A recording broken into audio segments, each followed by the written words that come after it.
to the Fantasy Footballers DFS Podcast with your hosts, Kyle Borganoni and Matthew Betz.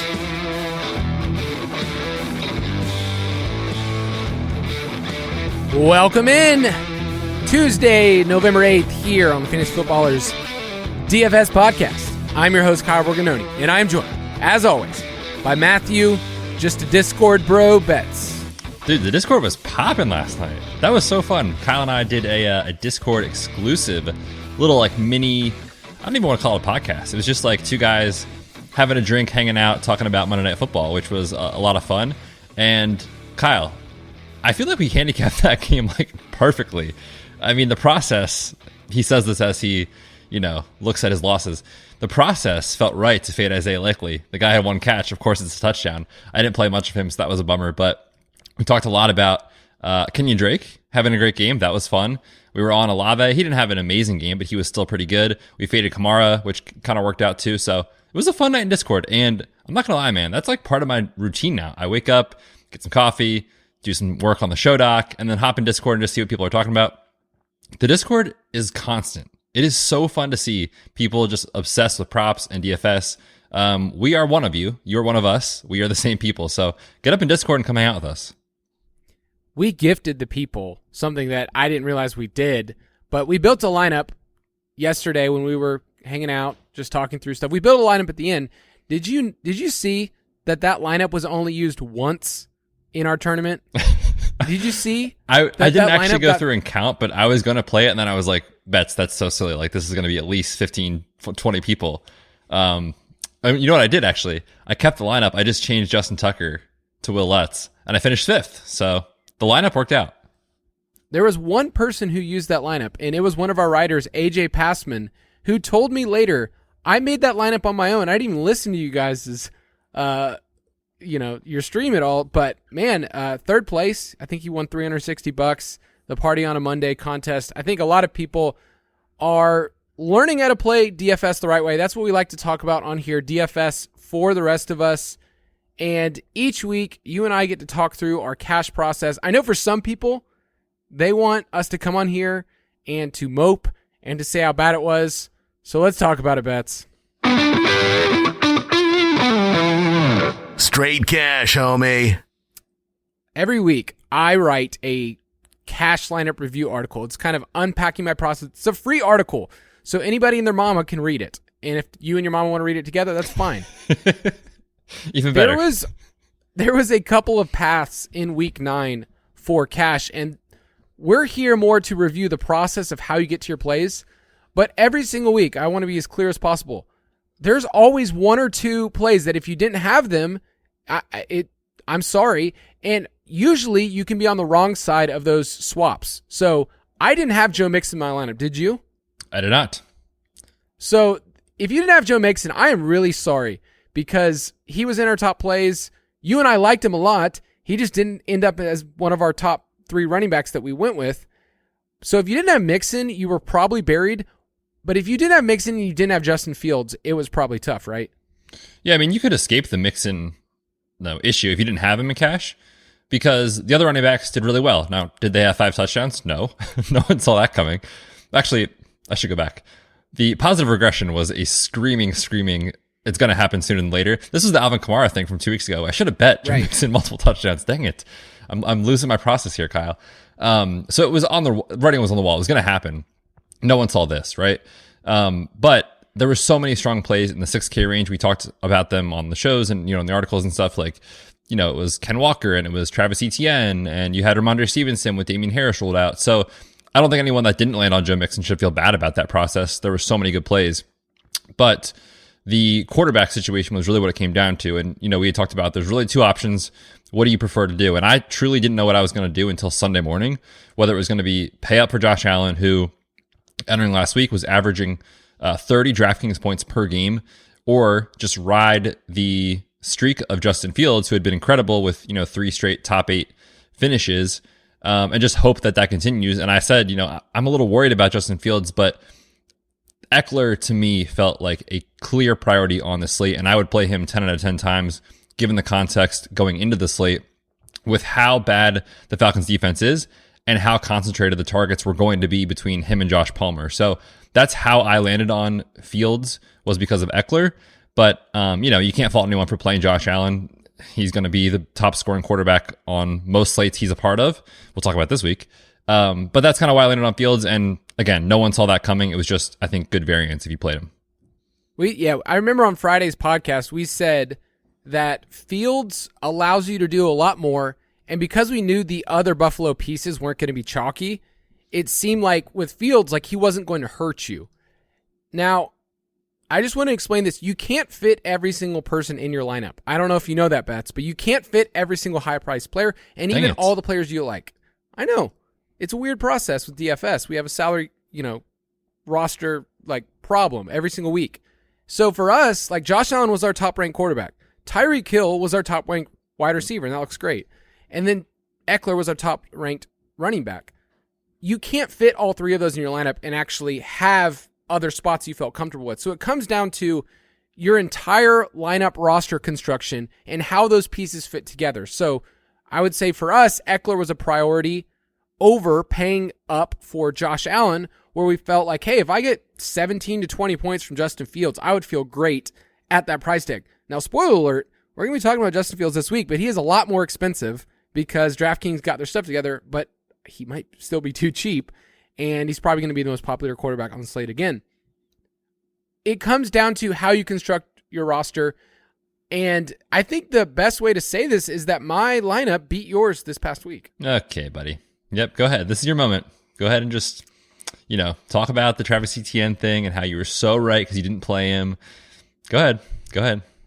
All right, so I felt terrible. Let's be honest. Those first games, I felt terrible because I made a stance against Etienne. He scores 2 touchdowns. He's the most popular player in cash, right?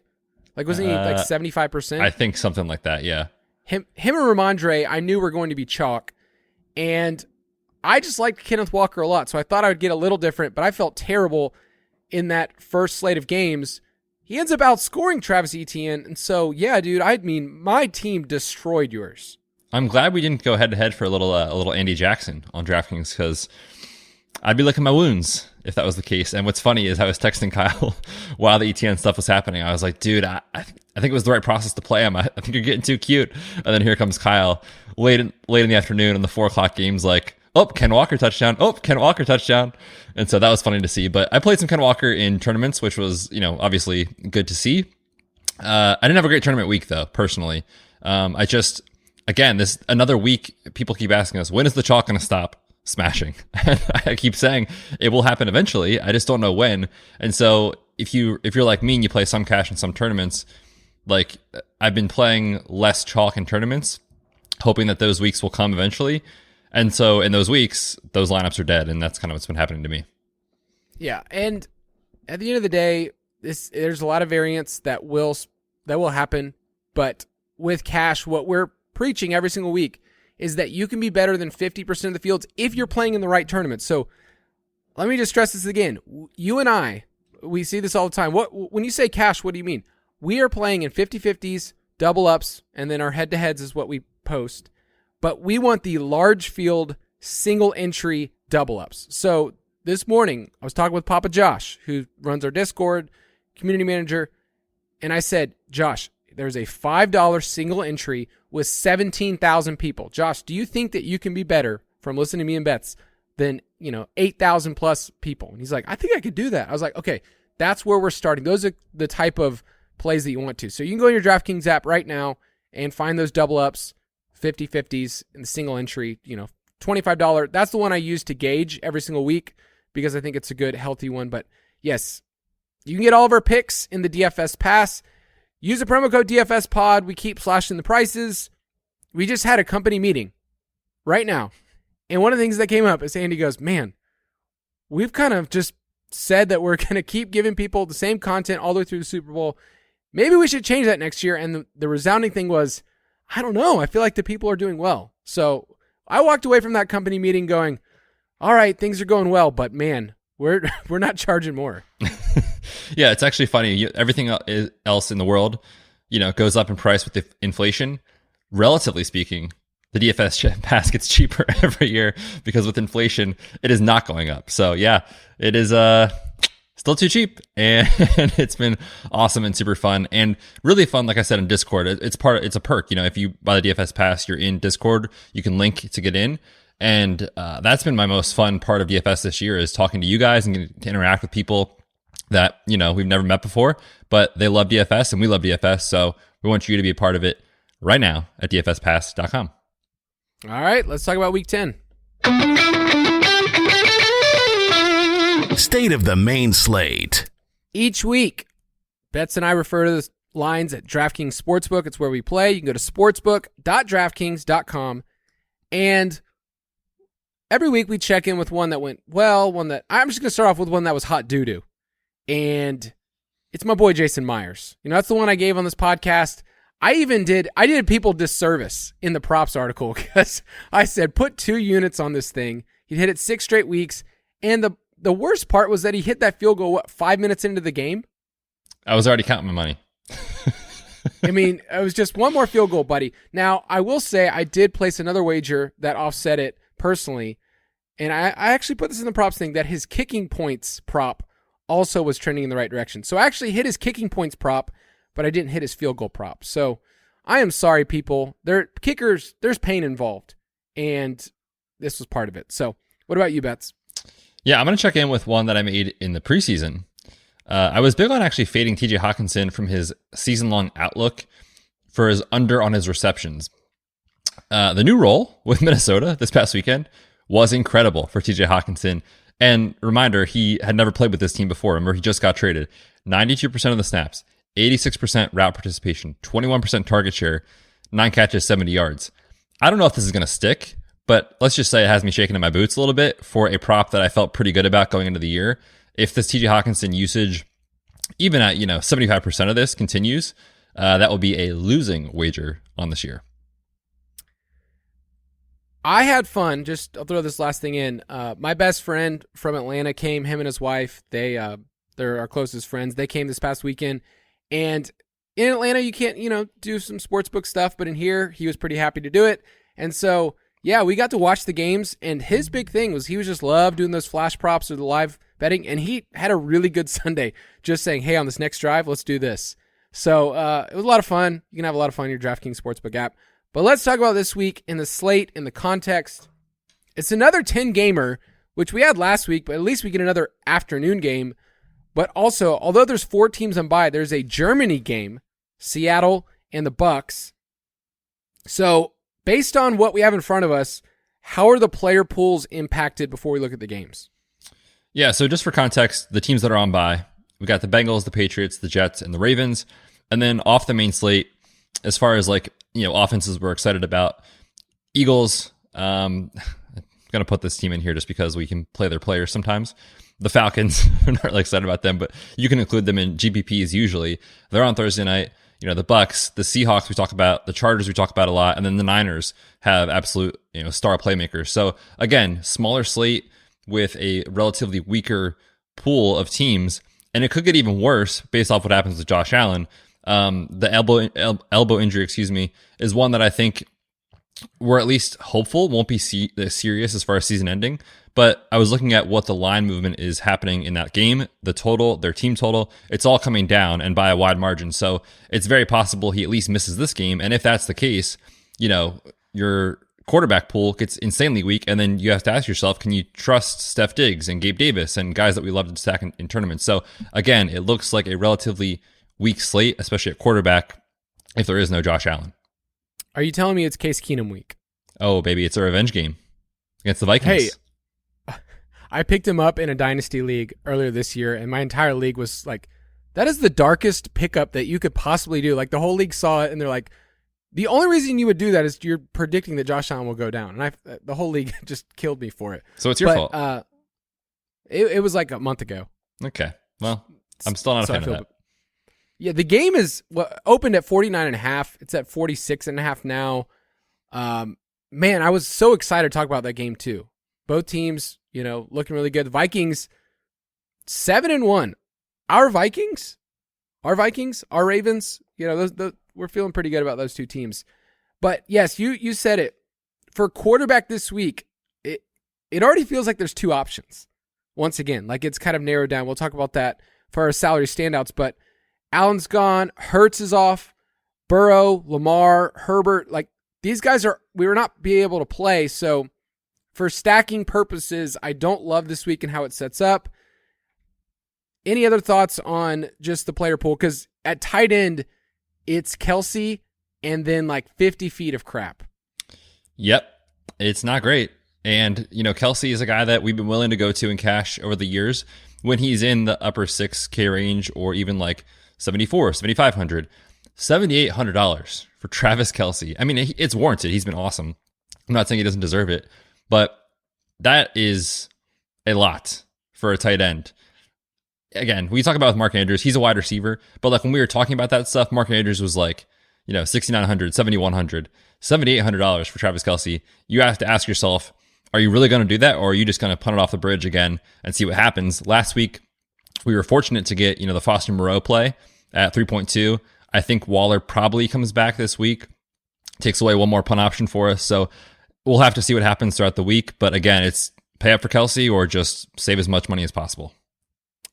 I realized that my cash running backs from this past week are all off this slate. No Ramondre, no Eckler, and my boy Ken W, man. Like, K-Dubs he's been gone. So good. Like, not to be the watch the tape guy, but this guy looks incredible, man. He looks so freaking good out there. I'm excited for him. All right, so pause on this question real quick. Next year in redraft leagues in best ball, is he a first-round pick? Oh, hands down. Unless they make a silly move and like acquire a legit backup or something, then people might get concerned. But second round pick, they put their draft capital into him. They want to run the ball. Gino apparently is an MVP candidate. I don't know. I mean, things are getting wild. So yes, I think he is a first round pick next year. Yeah, I know this is an early thought exercise, but I was going through the notes for our show and I was like, man, 5 weeks in a row with the touchdown. He looks awesome. So this week we have one game at the 50 mark, and the other ones are just kind of hovering a little bit lower. So go over those top games. Yeah, the top, it's Kansas City and Jacksonville. Big spread on that one. It's KC minus 10. The over-under is currently sitting at 50.5. That's the only game at 50 or above.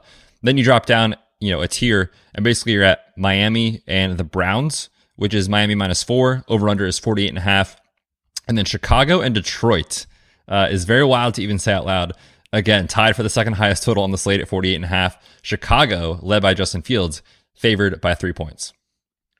Am I reading this correctly that the Bears have the fourth highest team implied total on this slate?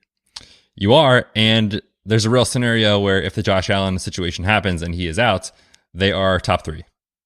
Like, we were getting games in the first couple of weeks where the Bears team implied total was like 16.5 points, 17 points, and they've just reversed course. So I'm here for it. My Justin Fields best ball shares are feeling great right now. Because how about Cole Kmet this past weekend, huh? Finally, he's alive because first usable week. Seriously, like he made up for it. But I would love for you to spread it out, Cole Kmet. What do you think will be the most popular game to stack? Yeah, I mean, this one to me is just so obvious that people love playing Kansas City for good reason.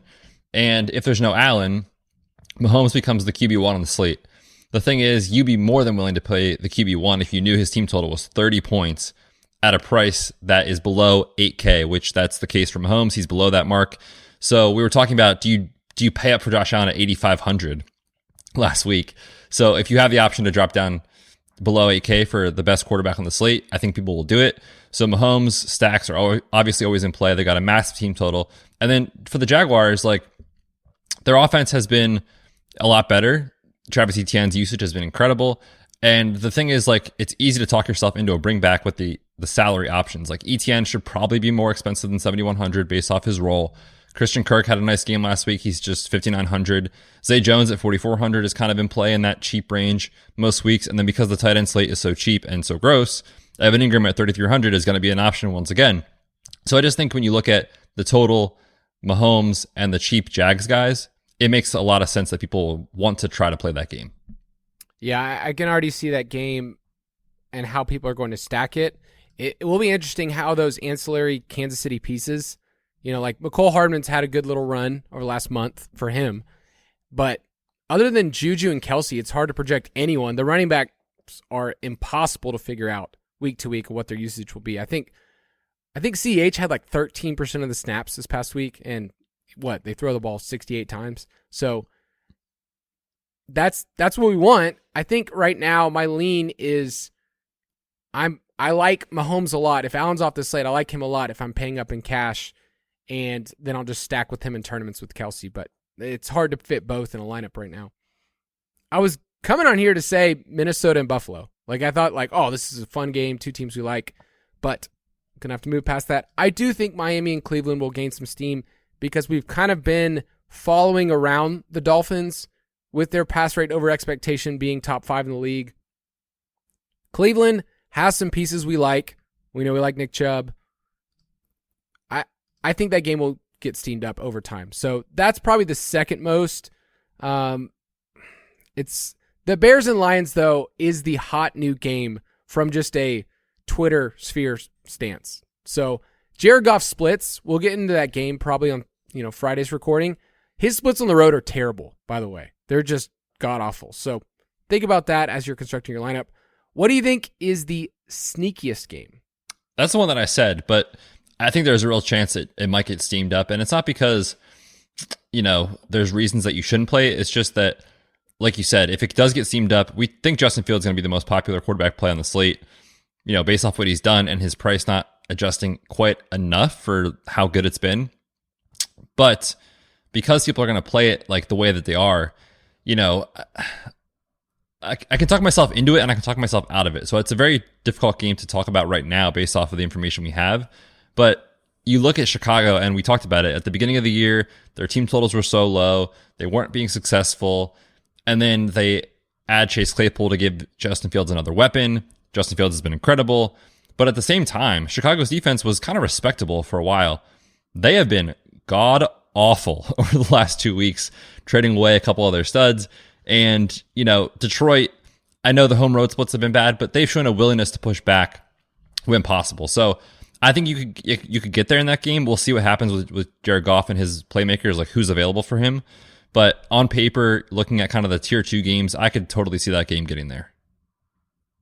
All right, I'm saying this game is sneaky from using 2 quarter-live pieces. I'm not saying that I want to fully stack this game, but through the first 6 weeks, both of these teams were bottom 5 in scheduled adjusted fantasy points allowed to wide receivers. So I'm going to be talking about Chris Olave no matter what. The Steelers are allowing the second highest yards per attempt, and I know it's gross, but they've allowed top 12 quarterback weeks in 6 of 8. So I think Dalton will be fine. I'm not going to be stacking it, but I like Olave and Kamara, and then coming off the bye with the Steelers, I'm totally fine if you want to play the Muth or George Pickens with an extra week of preparation. I think that game, you could use some of those pieces and stack that way. Which game do you want to be underweight on? I can't even put into words how bad it's been in Green Bay. I mean, they're broken right now, right? Like, looking at the team totals for this week, like prepping for the show, they're barely above Sam Ehlinger and the Colts right now. That's where Vegas values this team as far as what they think they're going to do. Dallas's defense has been phenomenal, and now Aaron Rodgers is going into this game without Romeo Doubs, with no Randall Cobb. Christian Watson probably going to miss because of the second concussion in just 2 weeks. Really scary issue there. Aaron Jones is on the injury report this week. He will be with the ankle issue, the offensive line injuries. And they want to play slow, right? So, like, how do they get it done? I really can't see myself playing a Green Bay Packer at all this week. This one sounds kind of obvious, but Denver and Tennessee just sounds like a poop fest at 38.5. With hopefully Denver's offense gets it together after a bye week, but Tennessee decided that they don't want to throw the ball, and that's not really meaningful. So yes, you can play some Derrick Henry, but are you excited about that game?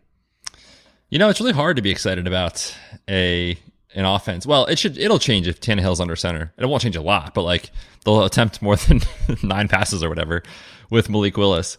But it's hard to get excited about a full game stack when the plan is to give Derrick Henry 30 touches, which for Derrick Henry is incredible. For the game flow and ability for it to get there and go off is terrible because the clock just ticks. And yeah, you haven't seen it from Russ and his guys to really have a ceiling performance yet. That said, Tennessee's secondary is beatable. So if there ever was like a get right spot coming out of the bye, you could tell yourself a story maybe. But yeah, I mean, it's clearly at the total it is for a reason. So I don't think it's a priority by any means. Yeah, in that overtime with Tennessee and Kansas City, it was very clear that no matter what the drive was with Malik Willis, was like, this will not work. There is no way that they are going to gain any positive yards on this play before the snap. You just knew it. I do want to throw this out there because, yes, we hope Josh Allen plays, but if he doesn't, it is worth noting that Bills games this year, what if I told you they've all hit the under except for one? I wouldn't believe that, truthfully. It shocked me, and the one that they did hit the over was really gross. They hit it by 1 point, and it was in week 2. Tennessee, they won 41-7. So it was not like a game that went back and forth. So Bills games haven't been the barn burners that we wanted. Like, even that Kansas City game that we thought, I mean, you and I were big on that game, but in my final call, I said, in a tournament, the best thing to do would be to go under. That one was only 24-20. So it's not a great look when 7 of your 8 games have hit the under on the year. So just keep that in mind, regardless of if Allen is in or not. And before we keep going, let's take a quick break.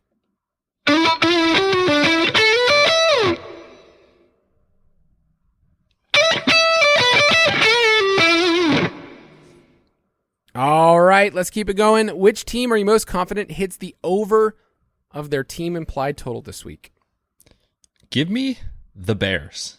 I mean, the NFL is so hard to predict. The fact that we just a month and a half ago were talking about not playing any Bears ever, and now being like, I'm so excited for the Bears this week. It's just, that's the NFL in a nutshell. But I'll take the over 25.5 points. Over the last month, Chicago ranks 12th in total DVOA, 6th in yards per game, and 14th in scoring. So you're getting an offense that's top half of the league currently. Their games have gone over in 3 straight, and the over in the total as far as the Vegas total, over in 4 of the last 5. So this offense is clicking, and I would love to fade the narrative that somehow the Lions figured it out last week against the Packers on defense. I think it's just a result of the Packers struggling that much, which led to them scoring 9 points or whatever it was against Detroit. Entering that game, Detroit was dead last in yards per play, dead last in pass attempt, dead last in DVOA. So I think this is a fluke of what the Detroit Lions did last week. I think there's a chance we see them really come back down to earth and be terrible again on defense. So give me the Bears over 25.5 points. What a time to be alive. It's funny because as the Bears are becoming more and more fun, I'm worried because I have an under, and I believe you have an under on their win total. Yep. But hey, last week was a perfect scenario, right? We get the explosion of Justin Fields, helps our best ball lineups, helped us in DFS, great game environment, and they lost. That's what we want. That's win-win-win. That's all we care about. I'm going to say Kansas City because there's nothing that I want more than Patrick Mahomes throwing the ball 45 times and them just abandoning the run. So I just believe in their offense. They're at home against Jacksonville, who I will say on defense been a lot better. They won this past week, but had lost 6 in a row right before that. So give me Kansas City, a team that has a 30 implied total. I'm saying their score of 35 this week. I think that's possible. They're number 1 in pass rate over expectation, and by a wide margin, number 1 in the red zone. So when they get in close, they're like, Pacheco, CEH, get out of here. Like, we're throwing the football. Okay, so I never understood people's love about Pacheco. I know that he's like a try-hard dude. He looks good, like in terms of like, whoa, that dude has some juice. He still plays special teams, though. So you're not getting a player that is full-time right now. Like, they use him on like punt formations and kick return, not just for that, but like tackling. That's absurd to me. You're not going to get the same usage from a player, and he's not catching the ball. So what are you hoping for? Like 9 for 40 and getting in the end zone? Like I don't know. It was weird to me how he got steamed up. Which team, Betz, are you most confident hits their under? And how dare you dunk on this team right now? I'm not dunking on them. I'm just saying 18 points is a lot to ask from a Sam Ehlinger-led offense. That's all I'm saying. And, we don't know what the franchise is doing. There's clearly stuff behind the scenes happening, firing their head coach, bringing on Jeff Saturday, who's never coached in the pros or college. It could just be an absolute train wreck. That said, they could rally around him and they could figure it out, sure. But I'll just take the trends of what's happened with Indy. I mean, since Ehlinger took over, they're 32nd in DVOA, 32nd in scoring, 26th in plays per game, 25th in EPA, and 28th in success rate. So basically, they're terrible with him under center. And I'm not sure Jonathan Taylor comes back this week. I'm not sure it matters. And the offensive line is a train wreck. So I know they have a good matchup against the Raiders. It's just a matter of fading Sam Ehlinger at this point. Shout out to Hebron Christian Academy, where Jeff Saturday used to coach. Actually, it's Decula. I've been there, been to that school. Yeah, they're pretty much a team that they're going for a great draft pick this year. Everything Jim Irsay said in that conference just blew my mind. And Mike today on the podcast, did you get to watch that yet? I haven't yet, but we were in Slack kind of going back and forth about it. I don't know if you saw it. The quotes were just, you really can't make it up. Andy said that it might have been his favorite moment of Mike on this podcast. Like, Mike might have been more perturbed about that than anything else ever, because Jim Irsay just made a fool of himself. I'm going to go with Denver. I mentioned that I don't really want that game at all. It just screams under. And other than like a sneaky Jerry Jeudy piece, like, you're not going to really find too much. I guess you could punt with Greg D at tight end, but I just don't want anything to do with their offense, especially because who's getting the carries in that backfield, Betz? Do you have that backfield figured out? You know, I thought I was starting to, and then they brought in Chase Edmonds. So now I have no idea, and I don't think anyone does. No one has any clue. Javante's just chilling, saying, I wish I could help this team, give them some juice, but they don't have it. All right, salary standouts for week 10. Salary standouts. I want to say something profound right now. I feel like the people need to hear from us. We've gone to the mountain. We've gotten the information. We've come back. And we just say play Justin Fields. Like, that's going to be what people are going to do this week. At 6,500, he gets a huge bump, but he plays Detroit, who we know is the worst defense in the league. I think on DraftKings, if Allen plays, people are going to be scared off in cash because of the injury. And then if he doesn't play, then it's going to boost up Patrick Mahomes even more. So it feels like a week where you're paying up for Patrick Mahomes at 7.9 with that 30 implied team total, or you're going to Justin Fields. Yeah, my lean right now is just because, like, the running backs look awesome. I'm going to want to play Justin Fields. I really can't see that changing between now and Friday unless we get some crazy news or something. But yeah, I mean, he's been the QB1 over the last month in fantasy. He is still not reflected in that price. I know he went up a bunch from what he was last week. Still, it's the Lions. They're at home. It makes a lot of sense. Yeah, I think if Mahomes was way more expensive, if he was in that Josh Allen territory of 8,500, I would say something different. We can pretty much bank in a 300-yard bonus for Mahomes based on how much he's throwing. So at least in your projections and the way you're looking at this slate, think about that with Patrick Mahomes. So right now, I don't have a stance. I think my contrarian self says, everyone's playing Fields. But I think if I know the field is going that way, just lean into it. You don't have to make the mistake there. Make a mistake somewhere else and let the field do it. So Josh Allen's very expensive on FanDuel, very expensive. So even if he does play, is this one of those things where you're scared from like a medical standpoint? Because I don't fully understand the injury. Yeah, I mean, the severity is tough to talk about without knowing what is going on from what they are telling us. But not to get too nerdy, Kyle, because I am a nerd. Do it. Basically, the ligament that is injured right now for Josh Allen stabilizes the elbow when you follow through during the pitching and throwing motion for football and baseball. It is the Tommy John ligament. That's what this is. So people that are familiar with baseball know that. I'm not saying he's having Tommy John surgery. I'm just saying that's the ligament that is sprained. When it is sprained, you get swelling and you get irritation to the nerve that goes right behind your elbow. It's called your ulnar nerve. This is your funny bone when you hit that. Then you get those tingling sensations down your hand and your forearm. So you can get pain in your forearm and your hand, and it can affect your grip strength. If you remember 3-4 years ago, remember when Marcus Mariota had that ulnar nerve issue, and people just kept saying like, "Oh, it's no big deal. It's no big deal." He lost his starting job in the NFL because of that. Like, he had no grip strength. He couldn't do anything with it. So I'm not saying that is what's happening. I'm saying that that's a possibility. But I'm following the line movement. I don't think he plays. And if this is a mild sprain, he's going to miss at least a game, maybe two. That, it's just, this team has Super Bowl aspirations. Even if he is playing, they could be very conservative with their game plan this week. So he's not on my cash radar for this week because of that reason. So if he doesn't play, you're telling me I have to play Kenny Pickett or Case Keenum in Dynasty? If those are your options, yes. Well, I had Matt Ryan, and apparently the Colts don't like him anymore. He gone.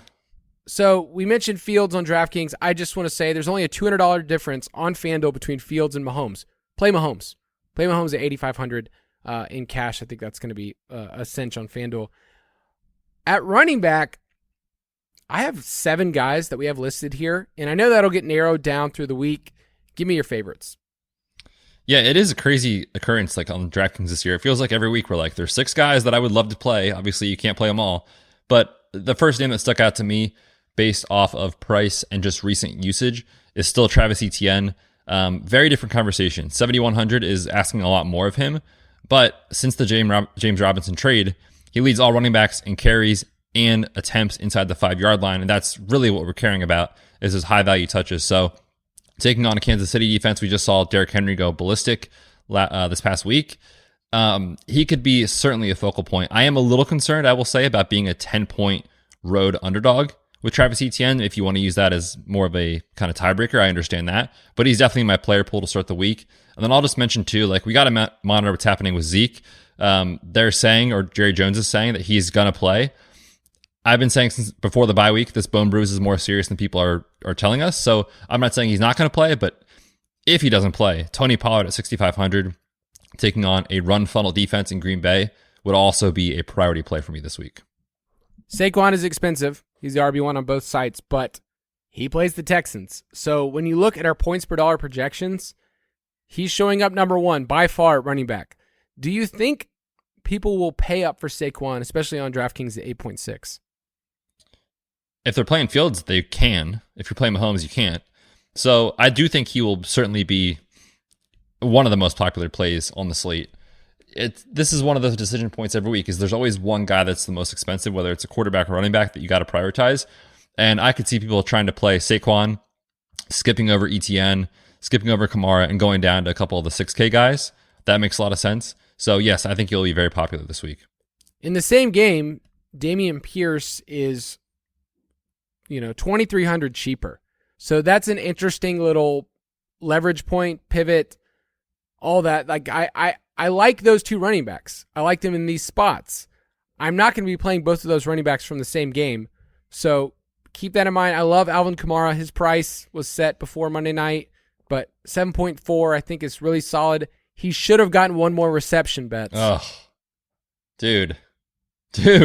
We had the same game parlay built out in the DFS Pass for that. We had everything. It was 7 legs, except for one more Alvin Kamara reception, which he had just been piling up catches left and right. Ravens, entering last week, had given up the 5th most receptions to running backs. Does Alvin Kamara hit 4+, Kyle? No, he does not. Apparently Andy didn't want us to win some money. Andy meaning Andy Dalton. So, whatever. Can I just point out something that just made me so sad? Just so sad when I was looking at DFS. Yeah, go ahead. I know what you're going to say. Najee Harris is only $5,500, and he is very cheap. And why is he so expensive? I looked at my lineup on a Tuesday, and I was like, oh, man, I could get some cheap Najee Harris coming off the bye, and I just couldn't do it. I feel bad for the guy. It is, I mean, I thought it would be bad. I didn't think it would be this bad. So can I play him at that price? In a GPP, you can do whatever you want, Kyle. All right, I'll give you one more name that's cheap. Any interest in David Montgomery against the Lions, who are arguably the worst in the league, at 6K? So I know people are going to be playing Fields, but as a tournament pivot, or even, I mean, if you're not playing Fields in cash and you want to get a piece of the Bears, any interest in Montgomery? So the thing about the Lions is that very quietly, they've been more of a pass funnel defense in recent weeks than run defense. I'm not saying that that's going to continue, but you're asking a lot to say, I want Fields to get there because he's going to run the football. So give me also David Montgomery who's going to run the football. But he's going to split work with Khalil Herbert. So, like, can they both get there in theory because this Lions defense is that bad? Sure. But just to speak to the numbers, like, Detroit over the last few weeks has been in the top 10 in DVOA pass defense. So I'm not saying don't do it. I'm just saying I'd be very hesitant of that. Yeah, I think his price and what we saw from Fields last week and how popular he's going to be for tournaments, I'm interested. Like as a leverage point, I think he's interesting, and he's smashed against Lions in the past. At wide receiver this week, I came on here to say I want to play Stephon Diggs in a revenge game, and now I don't know what to do with myself because at 8.3 he looked like a strong projection against a terrible Vikings defense. Are you still interested if Case Keenum is the quarterback? Not for cash. In tournaments, fine, but not for cash. It's set up so well. Like the narrative, I already wrote my article for it, and now I have to delete the whole thing, basically. Dang it. That's what we do, guys. I don't know if you know this, but we look at all the revenge games. We write all those preseason. So I already had, this for week 10, and I have to delete the whole thing. The Jaguars wide receivers, I think, are going to be in a lot of cash lineups. If it's Christian Kirk at 5.9 or Zay Jones at 4.4, I think the consensus opinion is going to be Jacksonville's going to have to throw a ton. They're going to be behind, and you'll get a lot of cheap PPR targets. So are you interested in the Jags? Yeah, I mean, we talked about that game stack being popular. I think it makes sense. And, teams are throwing on the Chiefs, not named the Titans, at one of the highest rates in football because they will just refuse to let Malik Willis throw the ball. But other teams are throwing because you have to. You have to keep up with Mahomes. You have to throw. And the Jaguars will do that. Doug Peterson is smart enough to figure that out. So, yeah, I think those guys are going to be very popular. I don't have a strong lean of which one I would go to, but I think on a Tuesday for the start of the week, they're a good tandem to keep in your player pool. You have two guys listed here who you and I love, we're over the moon about, and almost every single week they're in my player pool. Jalen Waddle at 7.6 and Chris Olave 6.8 against the Steelers. What do you think will be the roster percentage difference this week from Tyreek, who we kind of projected as he's going to be super popular, and Waddle, who you're getting 85, 90% of the production? So what do you think the field's going to do with those two? Yeah, 9,100 is a lot for Tyreek Hill. He's been worth it. Obviously, he's been incredible, on pace to smash the single season record for receiving yards. So I'm not saying he doesn't deserve that. He does.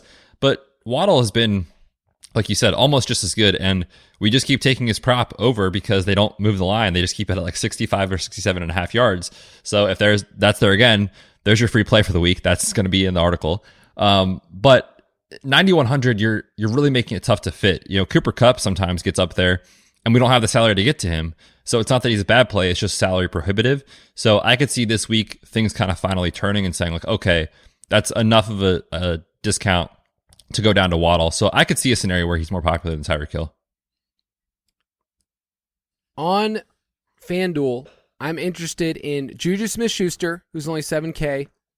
You're going to be stacking that game, and his target share has been pretty solid recently. Amon-Ra is only 6,900 on FanDuel, which is very cheap. His price went down. But I need to, I need some therapy here. I need you to talk me into something which, I don't know, I feel like I was against it. Then you kind of peer pressured me. Guys, can I use this time that Betz has been bullying me about Amon-Ra St. Brown for a while, and I need to speak out about it. And when he finally does, yes, the dude didn't help me last week. What am I going to do? You're going to keep going back to him because you're going to chase 12, 9, 10, and 9 targets in his full games. You're going to keep chasing that. But did it give some context when I talked about Keenan Allen last week as the comp? As yes. You're going to get these games, right? For sure. Okay, I just want people to know that this is where I'm at emotionally speaking. Also on FanDuel, I want to mention DeAndre Hopkins, 8,300 target share is just way, way, way too strong, and I think that game is getting overlooked. We haven't even mentioned Arizona and Los Angeles, probably because outside of Cooper Kupp, you cannot play anyone on the Rams side with any confidence at all. But still stackable game, right? Maybe. Maybe. And by stackable game, can you play? It's getting expensive if you're trying to do Kyler, Hopkins, and Kupp.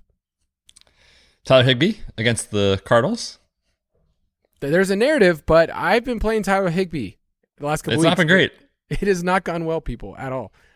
All right, tight end, we mentioned earlier, Travis Kelce and a bunch of other dudes. Is this leaning towards another punt week? I think you said just a bunch of other dudes. Greg, D is not just another dude, okay? This guy is beautiful with the short shorts, the mustache. It's all there.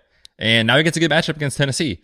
3.4, I like that. Coming out of the bye week, we generally tend to see rookies perform better in the second half of the year, especially coming out of a bye week. So I like him this week. If you're punting, 3.4, you could definitely do a lot worse. His targets per route run, I was looking at this earlier, it's about 19% since he's come in. That's awesome. That's very good. For a rookie tight end, it's even better. So you can go there. Robert Tonyan's interesting at 3.7 in that range. I'm sure we will get some more steam as the week progresses with a punt tight end. I'm glad we mentioned James Mitchell and he caught the touchdown. I mean, I didn't play him, but hopefully somebody else out there was like, oh, I listened to the podcast. They mentioned this tight end I've never heard of. I should play him. That's what we're really good at. It's just these guys no one's ever heard of. That happened with Cole Kmet before he was a thing. Remember that? Like 2 or 3 years ago? Oh, I remember. I did Cole Kmet's rookie profile tape where I watched all of his games from his senior year. And that's why you like him so much.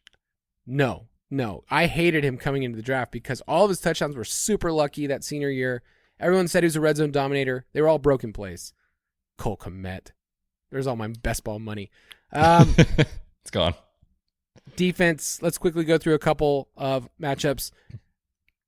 Man, Minnesota is so cheap. If Josh Allen's out, are they going to be the chalk? 2.2, I don't even think you think twice about it.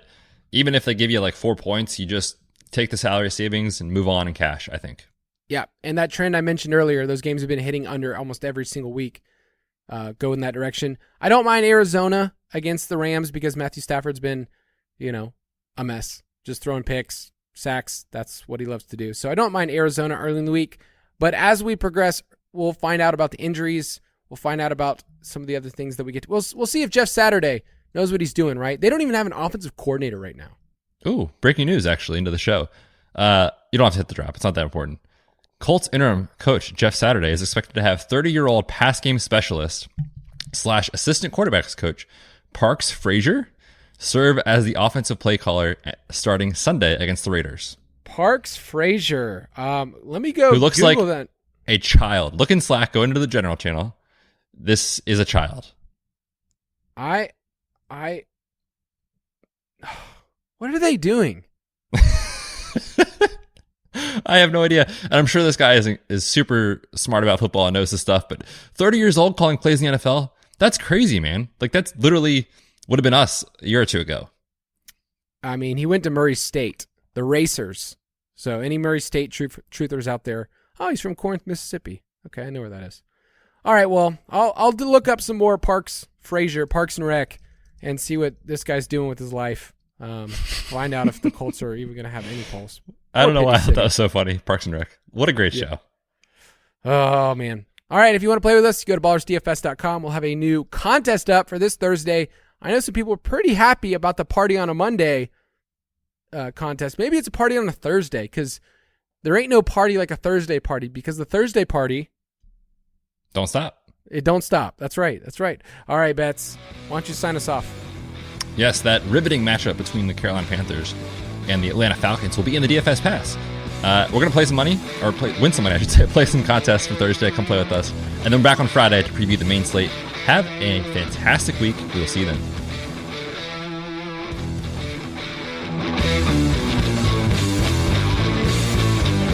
Thank you for listening to another edition of the Fantasy Footballers DFS Podcast. Don't forget to visit us on the web at www.thefantasyfootballers.com.